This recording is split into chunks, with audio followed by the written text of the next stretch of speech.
Hello दोस्तों, मेरा नाम है भावेश और मैं आपको आज पढ़ाने आया हूँ क्लास 6 का चैप्टर जो कि है लाइंस एंड एंगल्स, जिसको हम हिंदी में कहते हैं रेखाएं और कोण। देखो, वन शॉट लेक्चर है क्लास 6 का, इसकी पूरा डिटेल्ड है। देखो, बाय भावेश, मेरा नाम भावेश है जो कि मैंने बताया। और देखो, ये एनसीईआरटी का फुल चैप्टर है। एक ही वीडियो का एनसीईआरटी का पूरा चैप्टर मैं कंप्लीट करवाऊंगा, तो वीडियो के अंदर बनिए रहिएगा। तो स्टार्टिंग करते हैं। देखो, सबसे पहले हम स्टार्ट करेंगे पॉइंट से। पॉइंट मतलब अगर आप अपनी कॉपी पर एक पेंसिल से या पेन से एक डॉट बनाते हो तो हम उसको कहेंगे पॉइंट। मान लो मैंने पेंसिल ली, यहाँ पे पॉइंट बनाया, तो इसको हम कहेंगे पॉइंट। देखो, ये पेंसिल से बना सकते हैं। देखो, पॉइंट बिंदु, द बिल्डिंग ब्लॉक, इसी से सब फन चीजें बनती है। देखो, ना इसकी कोई लंबाई होती है, ना चौड़ाई होती है, ना कोई ऊंचाई होती है। इस मतलब इसके अंदर ना लेंथ, विड्थ, ना हाइट है, इसके अंदर कुछ भी नहीं है। और इसे हमेशा कैपिटल लेटर से डिनोट करते हैं, एल, टी, एम, पी, ऐसे हम इसको कोई भी नाम रख सकते हैं। मतलब पॉइंट बनाया, उसके ऊपर हमने नाम लिख दिया। मतलब पॉइंट बनाया, इसके ऊपर लिख दिया पी, क्यू, एस, ये सब हम लिख सकते हैं। देखो, ये एक ही सटीक स्थान पर होता है। मान लो इधर मैंने पॉइंट बनाया तो इधर तो नहीं जा सकता, नहीं, एक ही जगह पे रहेगा, तो इसको कहते हैं पॉइंट। और उसके बाद यहाँ पे आता है हमारा रेखाखंड, जिसको हम कहते हैं लाइन सेगमेंट।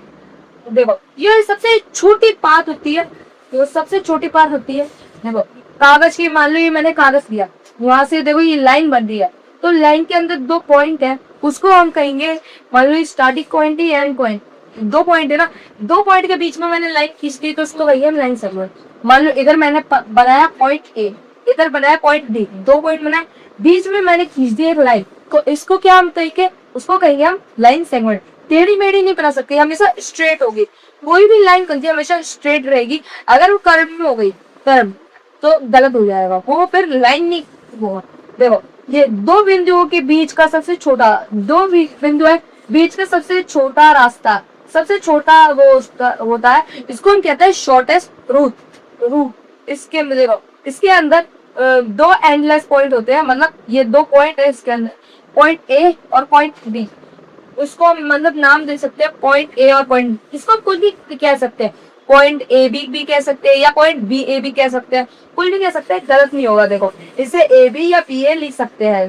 देखो, कागज को मोड़ने पर बनने वाली क्रीज, यहाँ पे देखो मैंने जैसे आपको कहा था पॉइंट ए पॉइंट बी अगर बना दे, पीछे एक लाइन खींची, तो इसको कहेंगे लाइन सेगमेंट।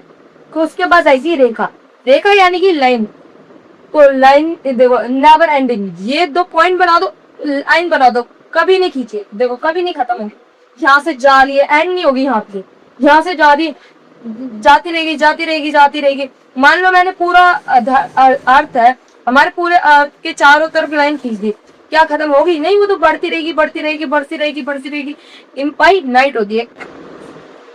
तो देखो, जैसे कि मैंने कहा था, देखो एक पॉइंट है पी, तो ए, तो ए पी की तरफ जा रहा है, पी जाता रहेगा, पी कभी खत्म नहीं हुआ, ए पी है, तो क्या मैं इसको पी ए लिख सकता हूँ? यानी ये पॉइंट एंडलेस है, पी पॉइंट एंडलेस है, कभी खत्म नहीं हुआ, तो क्या ये इधर आ सकता है? नहीं आ सकता, घुमाएंगे तो हाँ गलत हो जाएगा, मतलब सही नहीं रहेगा।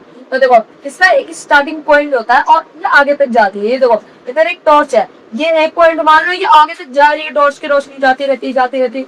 यहाँ पे इधर देखो एक सर्कल है, वैसे सूरज की रोशनी, सूरज है, सूरज की रोशनी धरती पर आती है, सूरज मान लो पॉइंट है, उसकी रोशनी धरती तक आ रही है, तो वो तो आती रहेगी ना, वो तो खत्म थोड़ी ना होगी, ऐसी है, इसको हम कह सकते हैं। देखो, क्विक रिकैप, अभी तक हमने क्या पढ़ा, इसको फटाफट हम समझते हैं। देखो, दिमाग में छापने वाली टेबल, एक बार इसको अच्छे से पढ़ लेना, एग्जाम में अगर आप जाओगे, मान लो कल है परसों है, तो ये आपके एग्जाम में फुल मार्क्स दिलाएंगे। इस तरीकों को याद रखना। नेम्स, देखो बिंदु है कि पॉइंट है, यहाँ पे पॉइंट मान लो पॉइंट ए है, तो ये कभी खत्म होगा नहीं, क्या इसका एंड पॉइंट है? नहीं है। तो देखो, क्या हम इसको मेजर कर सकते हैं, क्या हम इसको नाप सकते हैं? नहीं, क्योंकि ये देखो मैंने आपको पहले भी बताया था, देखो सबसे पहले मैंने आपको पॉइंट ही बताया था कि ना इसकी लेंथ होती है, ना ब्रेथ होती है, ना हाइट होती है, इसकी कुछ नहीं होती। और उसके बाद मैंने रेखा दो पॉइंट एंडलेस है, आगे तक बढ़ती रहेगी, कभी खत्म नहीं होगी, और इसके कोई एंड पॉइंट्स है नहीं, फिर बढ़ती रहेगी, कभी खत्म नहीं होगी, ये इनफाइनाइट है, इसको कभी भी हम नाप नहीं सकते। और रे की मैंने टॉर्च का एग्जांपल दिया था, टॉर्च पकड़ो आगे तक रोशनी जाएगी, उसके बाद देखना इसका स्टार्टिंग पॉइंट है हाँ है, देखो यहाँ से स्टार्ट हो रहा है लेकिन खत्म नहीं होगा। एक तरफ से अंत तक, एक तरफ से पकड़ी, एक तरफ से स्टार्ट है, एक तरफ पे बढ़ता रहेगा। ये जो है ये फिक्स्ड होती है, ये नहीं हो सकती कि बड़ी या छोटी, ये हमेशा फिक्स की रहती है। इसके बाद यहाँ पे हम बात करते हैं एंगल की। एंगल होती है देखो जहाँ पे दो रे मिक्स होके है, रे मैंने कहा था वो टॉर्च वाला एग्जाम्पल, ये रे जा रही है एक तरफ से तो उसको हम कहेंगे रे। तो देखो पॉइंट क्या, मान लो ये टॉर्च है, यहाँ से एक रोशनी जा रही है, यहाँ से एक रोशनी जा रही है, तो हम इसको कह सकते हैं देखो ये रे जा रही है। तो देखो जब दो किरणें यानी कि रे स्टार्टिंग पॉइंट से आकर स्टार्टिंग पॉइंट से निकलती है तो एक कोण यानी कि एंगल बनता है। देखो यहाँ से देखो यानी कि यहाँ से निकल रही है तो ये हो गया एक वो देखो एंगल बन रहा है। देखो यहाँ से एक जा रही है, यहाँ से एक जा रही है और यहाँ पे पॉइंट बी पे आके मिल रही है। देखो आर्क यानी कि बुझा रे आप मान सकते हो, यहाँ से देखो एक दो रे निकल रही है। देखो आर्म से नहीं बुझा है, दोनों किरणें देखो बी और डी और ई और बी देखो दोनों सिकते हैं। देखो वर्टेक्स जहाँ दोनों पॉइंट्स आके दोनों रे आके मिलती है एक पॉइंट पर, ये एक पॉइंट है उसको हम कहते हैं वर्टेक्स, जहाँ से दोनों निकलती है। देखो नाम कैसे दे, देखो नाम ऐसे दे सकते हैं डी बी और ई, और हम ऐसे भी दे सकते हैं ई बी और डी। हम कभी भी मतलब जो वर्टेक्स है वो हमेशा देखो वर्टेक्स का अक्षर हमेशा बीच में आता है, हमेशा बीच में आएगा, आगे पीछे नहीं होगा।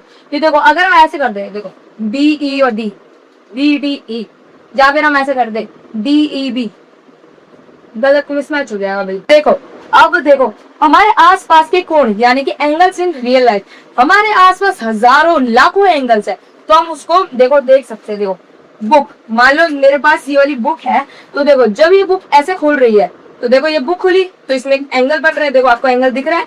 फिर उसके बाद देखो सीजर, मान लो ये मेरे पास सीजर है, देखो ये सीजर खुल रही है तो इसके बीच में देखो एक एंगल बन रहा है। देखो यहाँ पे एक बुक का एक एंगल बन रहा है। देखो किताब का cover Khulna, opening a book, जब एक बुक खुलती है तब भी एंगल बनता है। देखो कैंची की धार यानी सीजर की जो नोक होती है जब वो खुलती है तब भी एक एंगल बनता है, उसको भी हम एंगल बोलते हैं। तो देखो जब हमारी यहाँ पे जो क्लॉक है जब उसकी सुइयां जब 2 पे आ रही है तो देखो तब देखो एक 12 पे एक 3 पर है, जब 3 बज रहे हैं तो देखो तब एंगल बन रहा है। यहाँ पे देखो जब ये क्रोकोडाइल है, मगरमच्छ का मुंह खुल रहा है तब भी देखो जैसे कि देखो लोग कहते हैं देखो कौन को बड़ा कैसे होता है। देखो मान लो लोग है वो समझ रहे हैं इतना है, ये तो भाई इतना बड़ा है, ये देखो ये तो भाई इतना सा है, बड़ा तो ये है। ये एक असल में मिथ है, ये शुरू से ही गलत है और आगे भी गलत ही रहेगा। देखो मिथ क्रॉस भी है, ये सही है तरीका। देखो कि 120 डिग्री है, 120 डिग्री देखो कितना इतना बड़ा ये, और 30 डिग्री कितना सा है। अब आप ही बताओ कौन सा बड़ा, ऑब्वियसली यही बड़ा। देखो कोण का आकार किरणों की लंबाई पर निर्भर, देखो जो इनकी लेंथ है ये भले इतना बड़ा हो जाए लेकिन रहेगा तो फिर भी छोटा ही, क्योंकि ये इसको नापा जाता है, ये डिग्री होती है उसको नापा जाता है। देखो length of arm does not matter, ये आर्म होती है ये कभी भी मैटर नहीं करता, क्या कितनी भी भले इसको रख दो। देखो और ये है देखो कोण का आकार घुमाव, देखो इसका घुमाव है देखो कितना, ये इतना घूम रहा है। देखो कोण का घुमाव रोटेशन और टर्न, ये टर्न लेना पर निर्भर करता है, जितना ज्यादा घुमाव मतलब ये और ज्यादा घूमेगा तो ये और ज्यादा बड़ा होगा, और ज्यादा बड़ा होगा उतना बड़ा कोण। देखो प्रो टिप, दो कोणों को एक दूसरे के ऊपर रखकर ओवरलैप करके हम जान सकते हैं कि मान लो ये इसके ऊपर रख दिया तो कौन सा ज्यादा बड़ा होगा, ये बड़ा होगा, तो मान सकते हैं कि ये ज्यादा बड़ा है।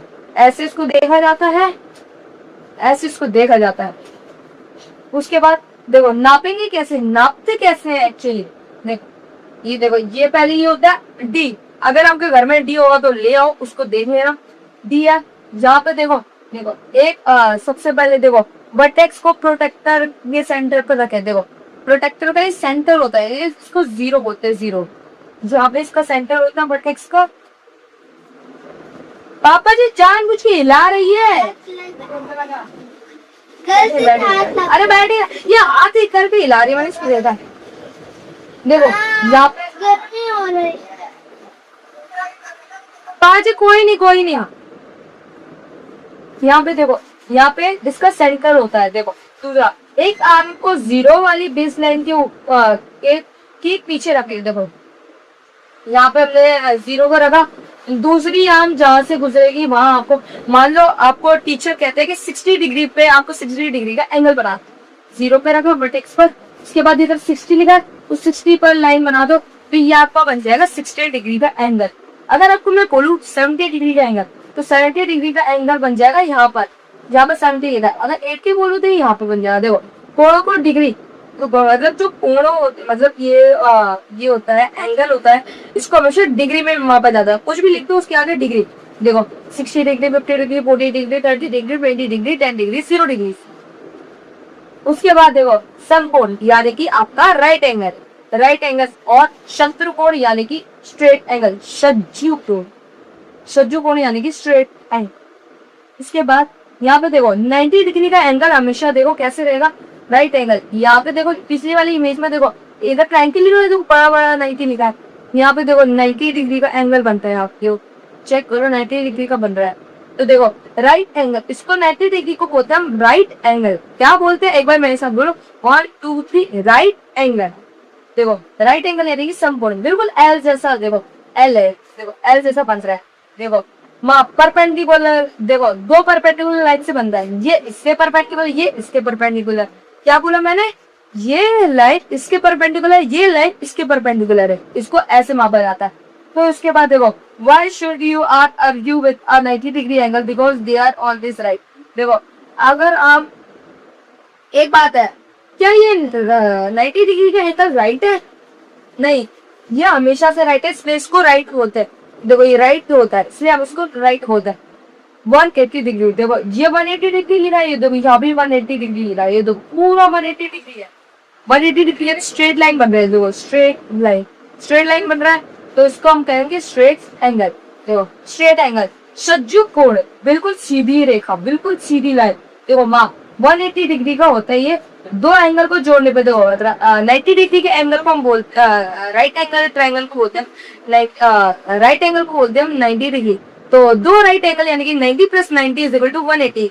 180 होता है हमारा क्या, स्ट्रेट एंगल। उसके बाद हमारा आता है एक्यूट एंगल। एक्यूट एंगल को बोला जाता है द क्यूट एंगल। इसकी वजह मैं आपको बताता हूँ क्यों बोला जाता है। देखो 145, मतलब ये 45 एंगल पे है। देखो वह एंगल जो 0 से बड़ा और 90 डिग्री से छोटा, मान लो देखो 45 अब 0 से बड़ा है और 90 से छोटा है। 50 बोला, 50 0 से बड़ा है 90 से छोटा है। 60 बोला, 0 से बड़ा 90 से छोटा। तो ये सब एक्यूट है। देखो 0 से बड़ा 90 से छोटा, तो उसको बोलेंगे हम एक्यूट एंगल। ये 10 मिनट का ही है, 20 मिनट में कटू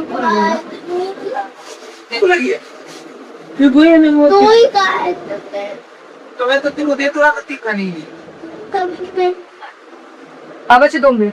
देखो ट्रिक, इसकी ये ट्रिक होती है कि देखो 45 क्या है, मान लो एक छोटे बच्चे होते हैं 45, साढ़े 2 मिनट चुप रहे। देखो इसकी एक ट्रिक है, इसकी ट्रिक बड़ी बेस्ट है। ट्रिक छोटा, देखो ट्रिक है कि छोटा और क्यूट होता है। छोटे बच्चे को क्या कहते हैं, क्यूट है।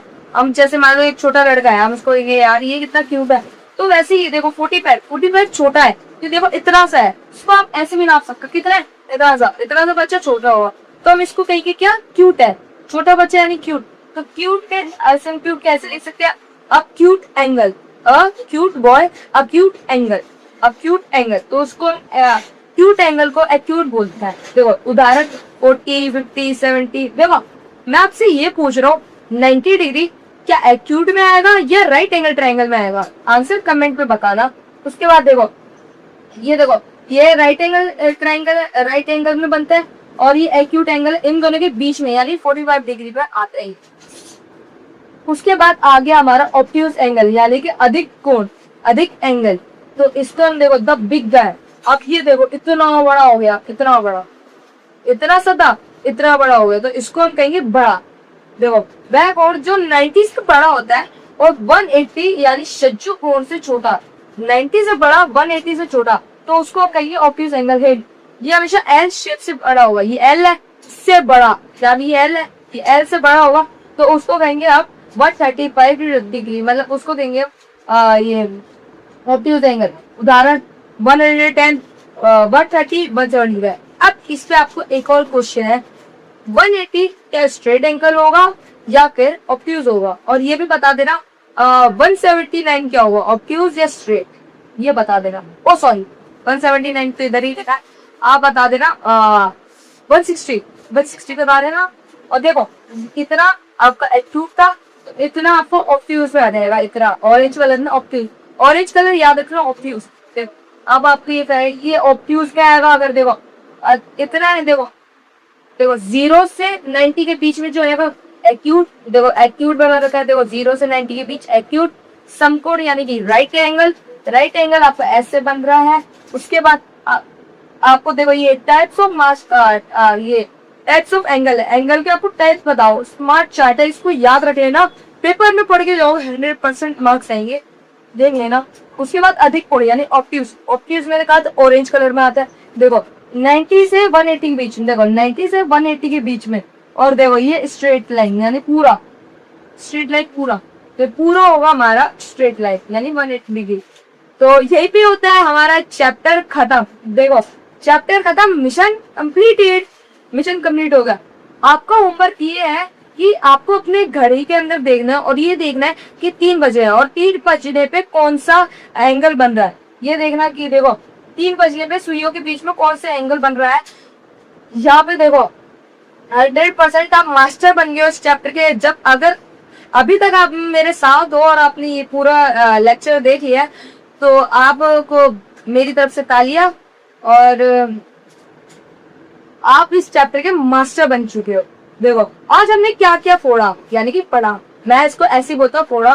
तो देखो बिंदु, रेखा, रेखाखंड, किरण, एक बार फिर बता दूं, बिंदु यानी कि पॉइंट, रेखाखंड यानी कि लाइन सेगमेंट, रे यानी कि हमारा बिल्कुल मतलब किरण, तो उसके बाद ये है, तो उसके बाद कोण, और उसको कैसे मापते हैं एंगल, और उसको मेजर कैसे करते हैं ये भी हमने। तो देखो इस चैप्टर के अंदर अभी तक हमने बहुत कुछ पढ़ लिया। हमने ये पढ़ा कि कौन कौन से एंगल होते हैं, ऑब्ट्यूज, एक्यूट, राइट, स्ट्रेट, हमने ये सब पढ़े। और अगर आपका एग्जाम्स आने वाले हो तो आप इस लेक्चर को देख सकते हो, क्योंकि 10 मिनट में मैंने आपको पूरा लेक्चर समझा दिया है। और उसके बाद देखो ऑब्ट्यूज और स्ट्रेट, देखो आप अगर आपका इसका आंसर अगर आप देते हो सबसे पहले देखो कमेंट योर आंसर, सबसे पहली जवाब को पिन कर दूंगा मैं, जो सबसे पहला आंसर आएगा इसका तो उसको मैं कर दूंगा पिन, तो कर देना। और मिलते हैं आपसे नेक्स्ट लेक्चर में, तब तक के लिए जय हिंद, वंदे मातरम। मेरा नाम है भावेश और हमने ये स्टार्ट करी है ये लेक्चर सीरीज, तो देखते रहना। हमारा पूरा क्लास 9 की भी डालता रहूंगा, क्लास 6 की भी डालता रहूंगा। तब तक के लिए जय हिंद, वंदे मातरम।